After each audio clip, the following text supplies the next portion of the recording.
এক পা দুপা করে হেঁটে হেঁটে লেক অবধি পৌঁছাই। এইখানটা একটু বেশি সুন্দর কারণ এটা হলো শীতকালের লেক। এই জায়গাটা আপনারা যদি একবার গুগলে সার্চ করেন।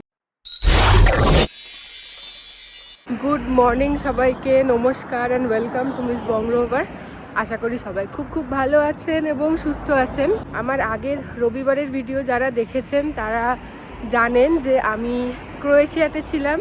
সেখান থেকে আমি একটা নতুন দেশে এসে পড়েছি যার নাম হলো মন্টেনিগ্রো। আর যারা আমার এই ভিডিও প্রথমবার দেখছেন তাদেরকে বলি আপনাদের সবাইকে স্বাগত জানাই আরও একটা নতুন দেশের নাম হলো মন্টেনিগ্রো। আমি এখন রয়েছি এই দেশের কোটর নামক এক শহরে। তো চারিদিকটা আপনাদের দেখাচ্ছি, তারপর একটু বলছি। তো শহরটা তো দারুণ সুন্দর, ওয়েদার অসাধারণ, 13 ডিগ্রি টেম্পারেচার, তার মধ্যে ভালো রকম রোদ, মানে রোদে রীতিমতো গরম লাগছে, এত রোদ। তো চলুন আগে চারিদিকটা দেখাই, তারপর একটু বলছি। এই হলো চারিদিক।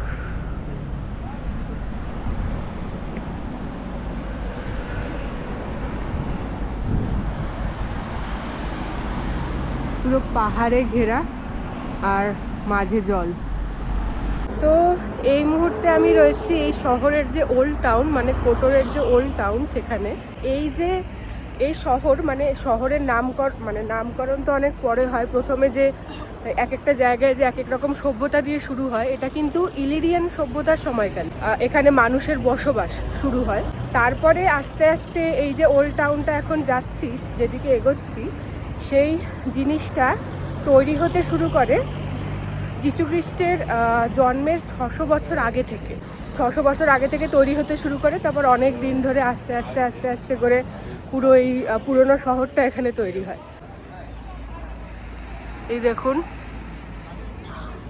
এখানে যেখানেই যাবেন সেখানেই এই ভিউটা সব সময় থাকবে, যেটা হলো বিশাল বড় একদম পাহাড়ে ঘেরা চারিদিক। আর মাঝখানে জল আছে। ওই পারে এই শহরের কিছুটা পার্ট, ওই পারে কিছুটা পার্ট আমি যেখানে রয়েছি সেখানে। আর এই ঠিক সামনে থেকেই, মানে এখান থেকে আমি হেঁটে আসলাম, এখান থেকে রয়েছে ওল্ড টাউনের এন্ট্রান্স। মানে একদম এই দরজা দিয়ে আমি ঢুকে যাচ্ছি, বহু পুরনো জায়গা। দেখুন পাহাড়টা, শুধু দেখুন চারিদিকে কি অসম্ভব সুন্দর।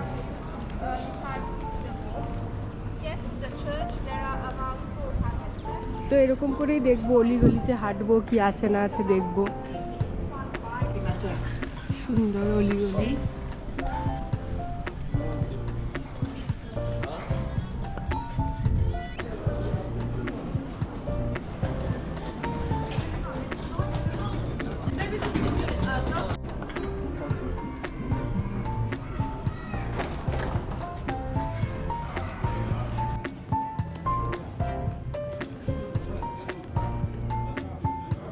হাঁটতে হাঁটতে যেখানটা আপনাদের লাস্ট চারিদিকটা দেখালাম, ওইখানেই একটা এরকম ব্রেকফাস্টের জায়গা রয়েছে। এখন বাজে প্রায় 10টা মতো। আপনাদেরকে আগে মেনুটা দেখাই, তারপর খাবার আসলে দেখাবো। এই হলো মেনু।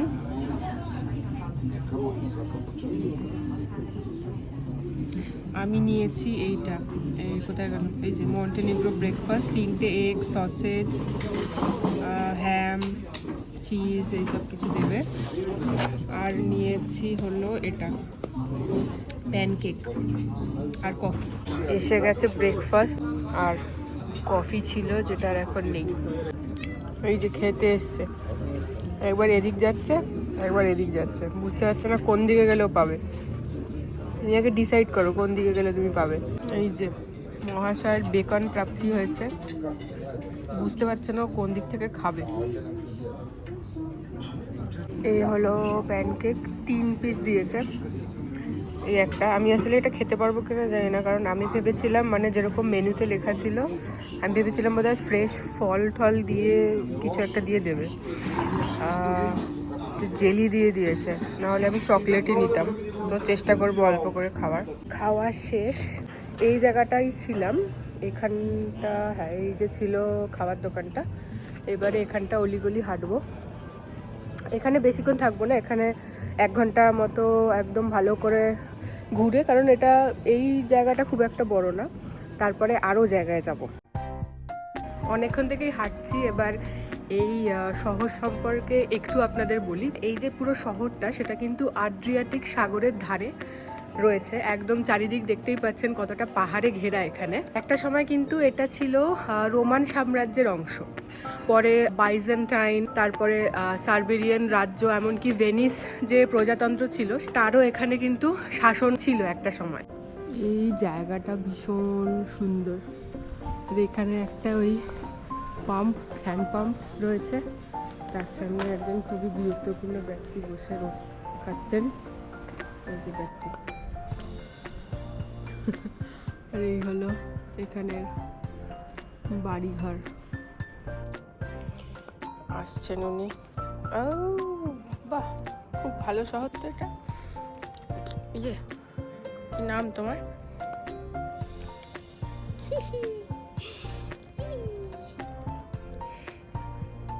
দেখি একটু ভালো করে চটকে দিই। বিড়ালরা এই কারণে আমার কাছে আসে না, আমি একবার সুযোগ পেলে এত অত্যাচার করি, কান ধরে টিপি, নাক ধরে টিপি। ঠিক আছে, গরম হয়ে গেছে রোদ খেয়ে খেয়ে। আপনারা যদি এই চারিদিকটা দেখেন তাহলে কিন্তু এখানে ভেনিস বলতে আমি বলতে চাইছি ইটালির যে শহর রয়েছে ভেনিস, দেওয়াল, তারপরে গির্জা, তারপরে এই সরু সরু রাস্তা, স্পষ্ট ভেনিসের ছাপ এখানে রয়েছে ভালো রকম।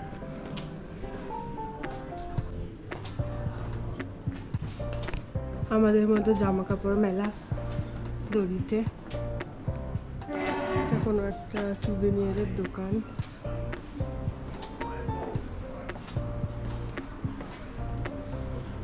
এখানে সিঁড়ি রয়েছে, উপরে বোধহয় কোনো ভিউ টিউ যায়, আর এইদিকেও এরকম। পুরো ওল্ড টাউনটাই কিন্তু এরকম, অনেক পুরনো এইগুলো বাড়ি, আর প্রত্যেকের নিচে কোনো বুটিক হোটেল রয়েছে, বা সুভেনিয়ার শপ রয়েছে, বা এমনি ওই ছোট ছোট এখানকার জিনিসপত্র কেনাকাটার ক্যাফে আছে, রেস্টুরেন্টও আছে, যেগুলো এখন বেশিরভাগ বন্ধ। এটাও খুবই টুরিস্টিক একটা এলাকা। এখন শীতকালে এটা টুরিস্টিক টাইম নয়, সেই জন্য বন্ধ। এই জায়গাটা খুব সুন্দর, এখানে যেদিকেই তাকাচ্ছি সেদিকেই সুন্দর। এইখানটা একটু বেশি সুন্দর, কারণ এইখানে একটা পয়েন্টে গিয়ে আর কোনো যাওয়ার জায়গা নেই, পাহাড়টা সোজা উঠেছে। আমি একটু পুরো ভিউটা নিয়ে দেখাচ্ছি যাতে বোঝা যায়। লম্বা লম্বা অ্যাপার্টমেন্ট এগুলো, বা বাড়িও হতে পারে, বোধহয় বাড়ি। দারুণ সুন্দর। ওই যে পেছন থেকে দেখছেন কয়েকজন সিঁড়িতে উঠছে, এখানে 1300টা সিঁড়ি আছে একদম উপর অব্দি যেটা যায়। তো এখন আমি উঠছি, পুরো যদি 1300টা সিঁড়ি ওঠা যায় 45 মিনিট লাগবে উঠতে। এখানে প্রচুর বিড়াল দেখা যায়, কোনো ইন্টারেস্ট নেই ওর মানুষের প্রতি। এখানে আরেকজন মহান ব্যক্তি বসে আছেন। এরকম সব রাস্তা, আর এটা পুরো এরকম সোজা রাস্তা উঠছে। কি সুন্দর ঘাড় ঘুরিয়ে দেখছে।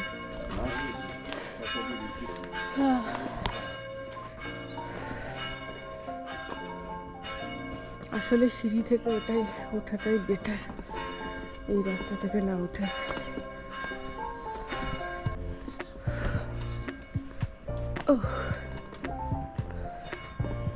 এখানেও লোকজনের বাড়ি রয়েছে, এখানটা একটা ক্যাফে রয়েছে, এখানটা টিকিট কাউন্টার থাকবে, কিন্তু এখন যেহেতু অফ সিজন, এখন টিকিট না লাগারই কথা। এখান থেকে দেখুন অলরেডি দারুণ সুন্দর ভিউ, অল্প উঠেই। টিকিট কাউন্টার বন্ধ, খুবই সুখের খবর যে এখানে অর্ধেক পড়ে রয়েছে এরকম করে। এই হলো সামনেটা, সিঁড়িটাতে যাই, এরকম খোপ করা। মেন ব্যাপার হলো নিচে এতক্ষণ যেগুলো আমরা দেখলাম সেটা তো বললাম ওল্ড টাউন, কিন্তু এটা আমি কোথায় উঠছি, এই যে জায়গাটা, মানে বললাম 1300টা সিঁড়ি উঠতে 45 মিনিট লাগবে বা তার বেশি।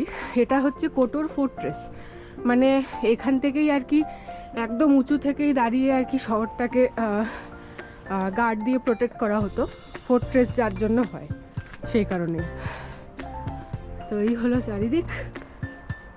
এখান থেকে দারুণ ভিউ দেখা যাচ্ছে। আরেকটু উঠবো, আরেকটু উঠলাম, ওই যে সিঁড়িটুকু দেখালাম, উঠে এইরকম চারিদিক। এখানে বোধহয় কিছু একটা কাজ চলছে, কিছু একটা তৈরি হচ্ছে, ঠিক হচ্ছে। বাহ, দেখুন,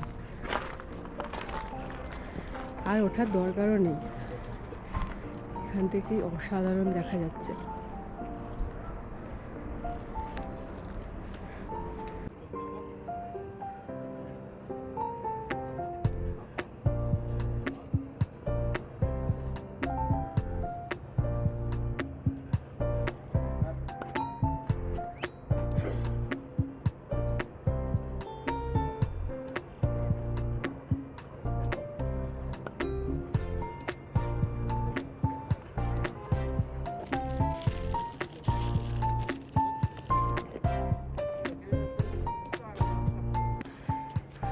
তো আমি কিছুটা উঠলাম, এবারে পুরোটা হচ্ছে এই ওপরে দেখা যাচ্ছে, এটা হলো ফোর্ট্রেসের মেন পার্টটা আর কি। অতটা উঁচুতে, এটা অনেকটা উঁচুতে, ফোনে হয়তো মনে হচ্ছে না যেখানে একটা কিছু রয়েছে। আমি রোদের এগেনস্টে দেখতেও পাচ্ছি না কি দেখাচ্ছি, হ্যাঁ ওইটাই। আর এই একটা কোথায় গেল, এই একটা কিছু রয়েছে ছোট চার্চ টাইপের এখানে। তো এখানে সিঁড়ি সিঁড়ি সিঁড়ি সিঁড়ি পুরোটা রয়েছে।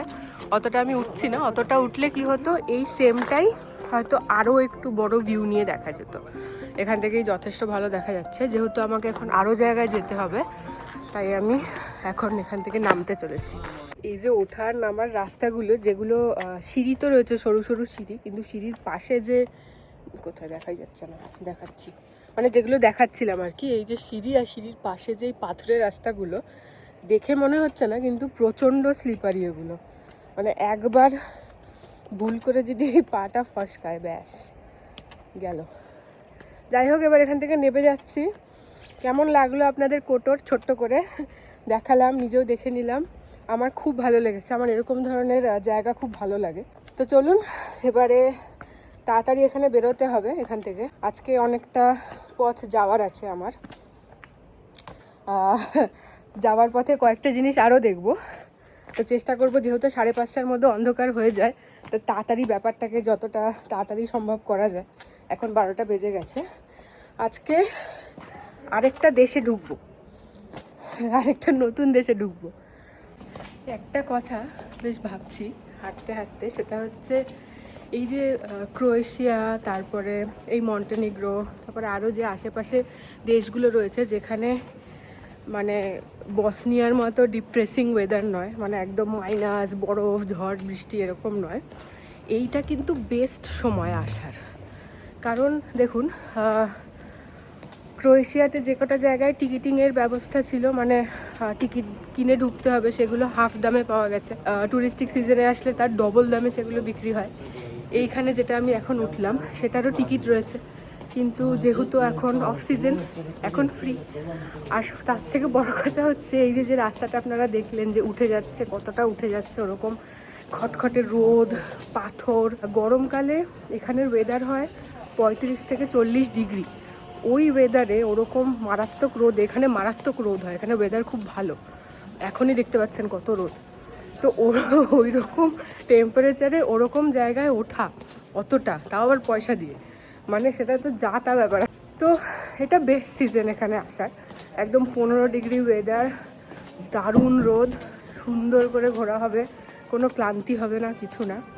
যাই হোক, আর আরেকটা ব্যাপার হচ্ছে, আমি তাই আরও একটা জিনিস এখন ভাবছিলাম, সেটা হচ্ছে আমি ঘুরতে এসেছিলাম মেনলি বসনিয়া।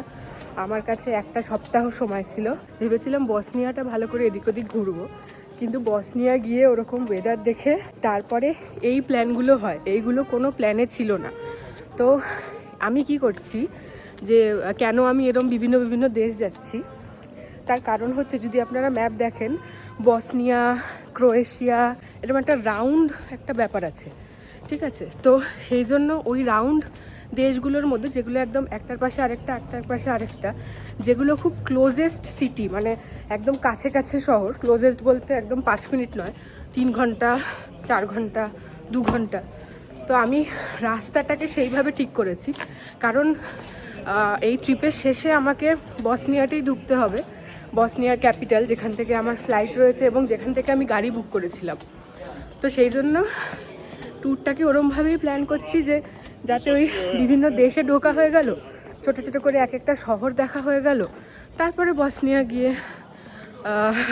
ফেরত দিয়ে আবার নেদারল্যান্ডস। তো আমার তো দারুণ লাগছে, এরকম বেশ হঠাৎ হঠাৎ প্ল্যান, যেটা কোনো প্ল্যানই ছিল না, সেটা হঠাৎ করে করা। আপনাদের কেমন লাগছে জানাবেন, আর এরকম কোনো স্পন্টেনিয়াস প্ল্যান আপনারা করেন কি না সেটাও জানতে চাইব।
হ্যালো আবার দেখতেই পাচ্ছেন আমার চারিপাশ।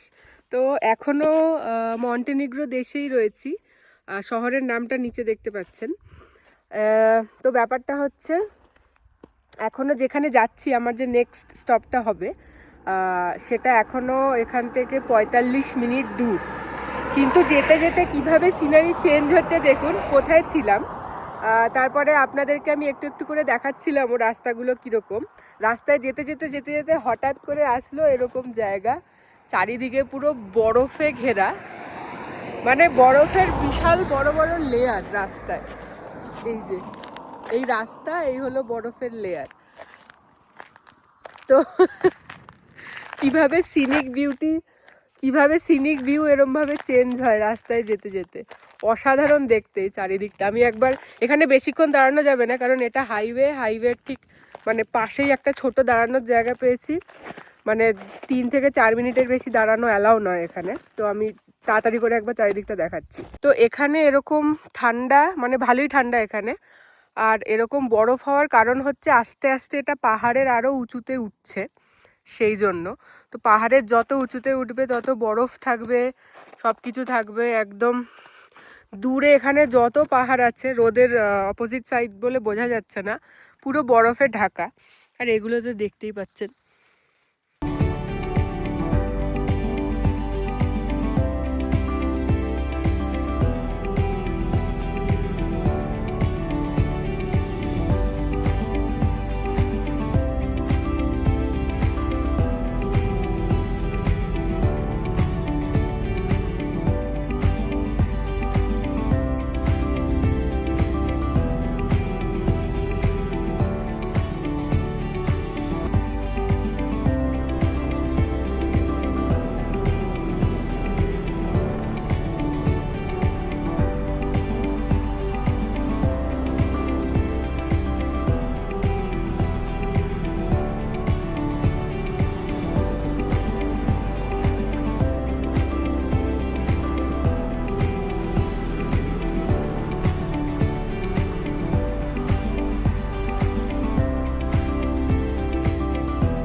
চলে এসেছি আমাদের এখনকার ডেস্টিনেশন।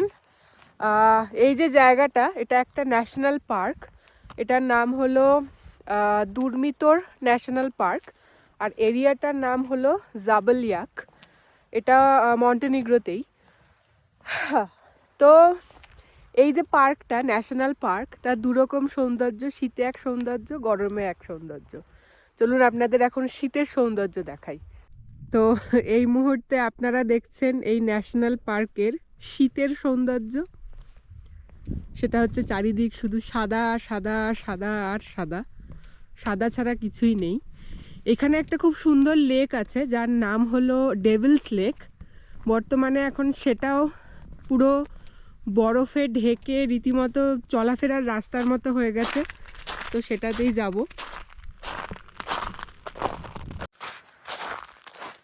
গরমকালে এই জায়গাটা পুরো একদম সুন্দর রাস্তা থাকে, যেটা এখন বরফে ঢাকা, আর পুরো সবুজ থাকে চারিদিক, পাহাড়গুলোও পুরো সবুজ থাকে। এই মাঝখানে একটা বেশ চওড়া নদী থাকে, যেটা লেকের জল থেকেই আর কি গেছে। লেকটা হচ্ছে এইটা, যেটা এখন বোঝা যাচ্ছে না, আমি একটু সামনে গিয়ে দেখাচ্ছি। আর এটাও একটা বেশ লোকাল টুরিস্টিক জায়গা, যেটা এখন কেউ এসে কোনো লাভও নেই যদিও এখানে। আমি বোধহয় একমাত্র যে এখানে আছি, আপনি আশেপাশে একটা মানুষ দেখবেন না। আমি আসার পথে একটা গাড়ি দেখেছিলাম, কিন্তু তারপরে পুরো ফাঁকা। কিছুটা হেঁটে আসলাম, এইটা হলো লেকটা। বুঝতে পারছেন কিনা জানি না, দেখুন একটু শেড শেড রয়েছে। এটা হলো পুরো আইসক্রিমের মতো সাদা, এবার এই জায়গাটা একটু শেডি শেডি। এটা হলো লেকটা। এখানে যাওয়ার রাস্তা তো সবই যাওয়ার রাস্তা, যদিও ব্যাপার হচ্ছে আমি পরে আছি এই জুতো, যেটা আমি যদি বরফে একবার এই জুতো নিয়ে পা দিই পুরো জুতো ভিজে যাবে। কিন্তু তাও আমি চেষ্টা করছি যদি ওই দিকটা কোনোভাবে যাওয়া যায়, একটা কিছু বিনা বা কম বরফে রাস্তা পাই, দেখি। ওদিকে দেখুন এইখানে একটা ছোট কিছু রয়েছে, মানে এটা গরমকালে যখন খোলে তখন এটা কোনো দোকান হয়, মানে কোনো কিছু কেনার বা ড্রিঙ্কের কিছু একটা হয়। এখানে বোধহয় যেতে পারবো। কতটা গভীর বরফ রয়েছে বোঝা যায়, এখানে বোঝা ঠিক যাচ্ছে না। আচ্ছা, ঠিক আছে, ভিজবে ভিজবে। বাবা রে,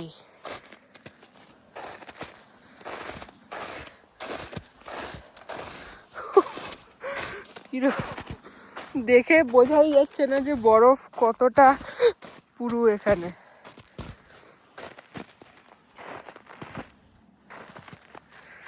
একটা গাড়ি আসছে, দেখা যাচ্ছে? হ্যাঁ। আচ্ছা, আমি না কি করি, ঠিক আছে, নেবে যখন পড়েইছি কিছু করার নেই। তো এগুলো ভেজা বরফ নয়, এগুলো পুরো পাউডার বরফ। গেল গেল, এই জায়গাটা দাঁড়াই। এবারে দেখুন এইটা লেক। এবারে লেকটা শুরু, মানে শুরু একটু আগে থেকে, এইখানে কোনো একটা জায়গা থেকে শুরু। আমি এর থেকে বাইরে আর যাব না, কারণ কি হয় এই সব জায়গাগুলোতে মাঝে মধ্যে বোঝা যায় না। ফট করে ওটা দেখে যতটা শক্ত মনে হচ্ছে উপরের লেয়ারটা, ততটা শক্ত নাও হতে পারে। ফট করে বরফ ফেটে গিয়ে নিচে পা ঢুকে যেতে পারে। তো এই হলো চারিদিক। এটা হলো শীতকালের লেক। এই জায়গাটা আপনারা যদি একবার গুগলে সার্চ করেন হয়তো দেখতে পারবেন যে এটা গরমকালে কীরকম দেখতে লাগে। আমার পায়ের ছাপগুলো বেশ ভালো উঠেছে বরফে। রাস্তাটা আমি বুঝতে পারছি কোথা থেকে এসছি, এখান থেকে ঢুকেছি, এরকম করে এসছি। এই এক সুবিধাজনক ব্যাপার। তো এবারে এখান থেকে চলে যাব, কিছুই এখানে আলাদা করে করার নেই, জায়গাটা একটু দেখতেই এসেছিলাম। কেমন লাগলো জানাবেন। যদিও পুরো বাবারে পুরো ধপধপে সাদা, কিন্তু আমার তাও ভাল লাগছে। আমি বেশিক্ষণ এখানে দাঁড়াবো না, কারণ আমার জুতো এবার ভিজছে। এই সব জায়গায় এখন তো দেখা যাচ্ছে না। আমি যখন এখানে ঢুকছিলাম ওই সরু রাস্তা, চারিদিকে বরফ, একদম বরফের পুরো সাদা এরকম দেখতে, আর ছোটো ছোটো ছোটো ছোটো মাঝখানে বাড়ি, ওগুলো কিন্তু এখানে ওই হোমস্টে, কোথায় গেল, হ্যাঁ হোমস্টে, এয়ারবিএনবি এইসব, সেগুলো সব গরমকালে খোলে। লোকজন এখানে আসে, থাকে, থেকে সুন্দর সময় কাটায়। এই সময় এখানে কিছু নেই, পুরো এরিয়াটাই এখন বন্ধ। আমার হাঁটু অবধি ডুবে গেছিল। তো আর এখানে বেশি দাঁড়িয়ে লাভ নেই, এবার আবার শুরু করব। তো চলুন এবার যাই আমাদের নেক্সট লোকেশন, দেখি সেটা কীরকম হয়। শুরু করার পরে মানে 5 মিনিটও না, 2 মিনিটের মধ্যে আমি আরেকবার দাঁড়ালাম। তার কারণ এখন আমি যেরকম একটা দৃশ্য দেখছি, ওটা দেখে আমার মনে হচ্ছে যেন নরওয়ে বা আইসল্যান্ড, এরকম, আইসল্যান্ড নয়, নরওয়ে এরকম টাইপের দেখাচ্ছি।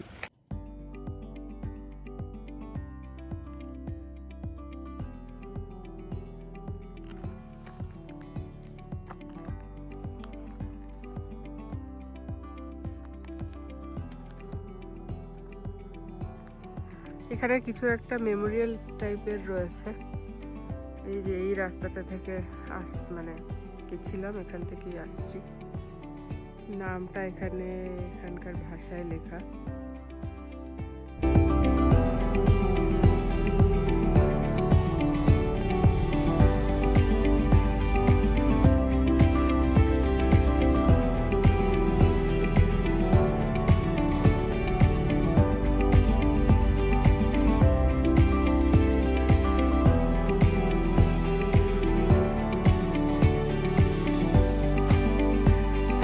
আবার দাঁড়িয়ে পড়লাম আরেকটা জায়গায়।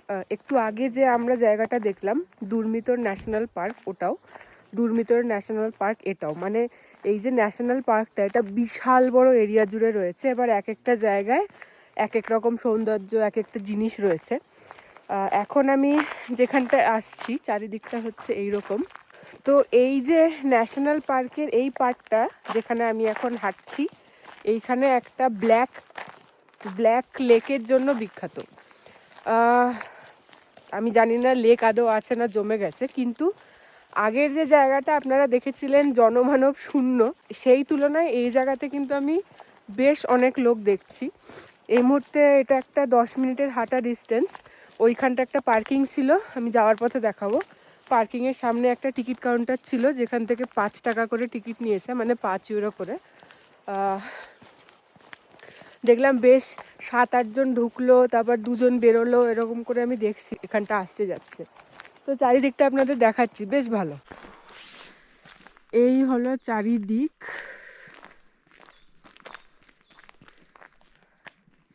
এই জায়গাটা, ওই যে লোক আসছে, যদিও অনেক, মানে এই ক্যামেরায় বেশি দূর থেকে বোঝা যাচ্ছে না, বেশ ভালো। এবার এখানটা ভীষণ ঠান্ডা, আর তখন যে আমি বরফে হাঁটতে গিয়ে 2-3 বার আমার পা ঢুকে গেছিলো, রীতিমতো আমার জুতো ভিজে গেছে, আর কিছুটা জিন্সের নিচের দিকটা ভিজে গেছে। তো আমার আরও বেশি ঠান্ডা লাগছে। দেখুন লোক আসছে, দেখাচ্ছি, দাঁড়ান ক্যামেরাটা ধরেই থাকবো। এখানে গাছে পাতা আছে, খুব অবাক ব্যাপার। এই দেখুন লোক, আর এই যে রাস্তার এরকম স্লিপারি অবস্থা।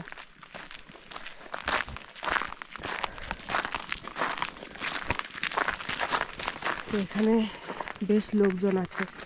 এখানে এই এক পা করে হাঁটতে হচ্ছে, একটুও বেশি তাড়াতাড়ি হাঁটা যাচ্ছে না, একবার স্লিপ করলে দুরুম করে পড়বো, এত স্লিপারি রাস্তা। আর এই আমি এরম করে হাঁটছি জম্বিদের মতো। যাই হোক, চলুন এরম 1 পা 2 পা করে হেঁটে হেঁটে লেক অবধি পৌঁছাই। 10 মিনিটের তো রাস্তা হওয়ার কথা, কত মিনিটে পৌঁছাবো তার কোনো ঠিক নেই। আবার একটা গাড়ি আসছে। চলে এসেছি ব্ল্যাক লেকের কাছে। যে ব্ল্যাক লেক এখন আর ব্ল্যাক নেই, সেটা এখন রীতিমতো হোয়াইট লেকে পরিণত হয়েছে। তাও কিন্তু অনেক মানুষজন এখানে আছে। ওইদিকে কিছু মানুষজন রয়েছে, দেখুন এগুলো সব থাকার জায়গা। এই ন্যাশনাল পার্কটা বিশাল বড়, আগেই বললাম। তো এটা এখানে প্রচুর সাইক্লিং রুট আছে, হাইকিং রুট আছে, আমি দেখাচ্ছি, ম্যাপটা দেখলে বুঝতে পারবেন।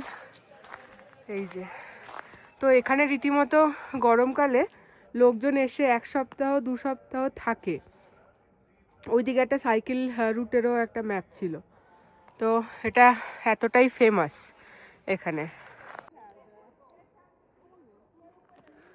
এই যে সব থেকে সাদা যে অংশটা, এটা হলো লেকটা। লেকটা আসলে বিশাল বড়, এখন বোঝা যাবে না স্বাভাবিকভাবেই, যেহেতু বরফে ঢাকা। ব্ল্যাক লেকের কাছে বা ব্ল্যাক লেকের ওপরেই এখন আমি হাঁটছি, ঠিক বুঝতে পারছি না, মনে হচ্ছে ওপরেই হাঁটছি, কারণ এই যে জলগুলো এখান থেকে শুরু হচ্ছে, এই জায়গাটা থেকে। তো এই হলো ব্ল্যাক লেক, উপরেই হাঁটছি। কি করে বুঝলাম? এই দেখুন, এটাকে যদি ভালো করে খোঁড়া যায় অনেকটা তলায় জল পাওয়া যাবে। এটা অনেক পুরু বরফ জমেছে উপরে, মানে অনেক মোটা বরফ জমেছে। জলের ওপরে বরফ এরম হয়, এরম দেখতে হয়। যাই হোক, এই হলো আমাদের ব্ল্যাক লেক, যেটা এখন হোয়াইট লেকে পরিণত হয়েছে। কিন্তু যাই হোক না কেন, জায়গাটা কিন্তু অসম্ভব সুন্দর। এবার এখান থেকে চলে যাব। হ্যাঁ, এই তো দাঁড়ান, আপনাদের একটু ব্ল্যাক লেক দেখাই। এই দেখুন, অল্প ব্ল্যাক লেক। এই যে এখানটা বোধহয় কেউ লাফালাফি বা কিছু তো একটা করেছে, যার জন্য এই জায়গাটা ভেঙে গেছে। আর এই হলো লেক, এই হলো লেকের, বাবা রে, এই হলো লেকের জল। তো অল্প ব্ল্যাক লেক আমরা দেখলাম। আচ্ছা, ওর কি ঠান্ডা লাগছে না? ওকে আমি রাস্তাতেও দেখেছিলাম আস্তে আস্তে সুন্দর হাঁটছে, বরফের ওপর থেকে হাঁটছে, শুকছে, গড়াগড়ি খাচ্ছে। আচ্ছা, তাহলে আজকে এই অবধি ঘোরা, আপনাদেরও আমারও। এরপরে একটা লম্বা ড্রাইভ আছে। আপনাদের জন্য একটা ছোট্ট গেস করতে দেব, সেটা হচ্ছে এর পরের ভিডিওতে আপনারা আমাকে আরও একটা নতুন দেশে দেখবেন, নতুন শহরে দেখবেন। স্বাভাবিক, নতুন দেশে নতুন শহরে দেখবেন। আপনাদেরকে গেস করতে হবে যে আমার এর পরের দেশ বা এর পরের শহর কোনটা হবে। যদি গেস করতে ভালো লাগে প্লিজ গেস করবেন, করে কমেন্টে লিখবেন, আমার ভীষণ ভালো লাগবে। তো এখন যেহেতু আর কিছু করার নেই, লম্বা ড্রাইভ, এরপরে হয়তো আর ভিডিও শেষ করার মতো এনার্জি থাকবে কি না জানি না, তাই আমি আজকের ভিডিওটা এখানেই শেষ করব। আর আপনাদের সাথে দেখা হচ্ছে আবার পরের ভিডিওতে।